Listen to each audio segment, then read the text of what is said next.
ഇന്ന് നമുക്ക് ബ്രൊക്കോളിനും മഷ്റൂമും വെച്ചിട്ട് പെട്ടെന്നൊരു റൈസ് തയ്യാറാക്കിയാലോ. ഒരു ക്യാരറ്റ് എടുത്ത് ചോപ്പ് ചെയ്തെടുത്തിട്ടുണ്ട്. ഒരു വലിയുള്ളി കട്ട് ചെയ്തതും ഒരു 10-15 വെളുത്തുള്ളി കട്ട് ചെയ്തതും എടുത്തിട്ടുണ്ട്.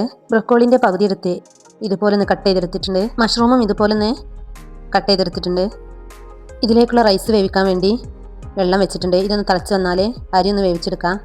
വെള്ളത്തിലേക്ക് ആവശ്യമായിട്ടുള്ള ഉപ്പിട്ടെടുത്തിട്ടുണ്ട്.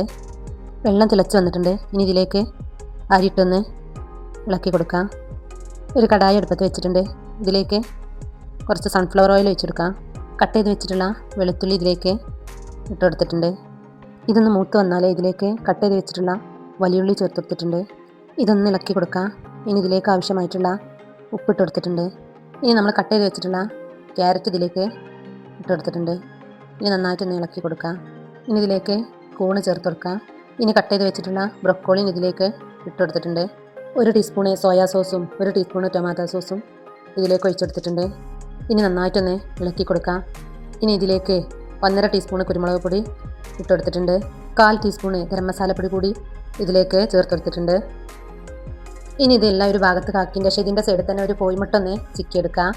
ഇനി ഇതെല്ലാം കൂടെ എല്ലാ ഭാഗത്തും ആകണ രീതിയിലൊന്ന് മിക്സ് ചെയ്തെടുക്കാം. അപ്പോഴത്തേക്കും നമ്മുടെ റൈസ് ഇവിടെ വെന്ത് വന്നിട്ടുണ്ട്. ഇതൊന്ന് ഊറ്റിയെടുത്തിട്ടുണ്ട്. ഇനി റൈസ് ഇതിൻ്റെ മുകളിലേക്ക് ഇട്ട് കൊടുക്കാം. ഇനി കുറച്ച് മല്ലിയിലിട്ട് കൊടുത്തിട്ട് എല്ലാം കൂടി ഒന്ന് നന്നായിട്ടൊന്ന് മിക്സ് ചെയ്തെടുക്കാം. അപ്പോൾ ഇതാ നമ്മുടെ ബ്രൊക്കോളിനും മഷ്റൂമും വെച്ചിട്ടുള്ള അടിപൊളി ടേസ്റ്റി ആയിട്ടുള്ള റൈസ് ഇവിടെ റെഡി ആയിട്ടുണ്ട്. ഇതിൻ്റെ കൂടെ നമ്മൾ ചിക്കൻ ഗ്രേവി ആണ് ഉണ്ടാക്കിയിട്ടുള്ളത്. അപ്പോൾ എല്ലാവരും ഇതൊന്ന് ട്രൈ ചെയ്ത് നോക്കണേ.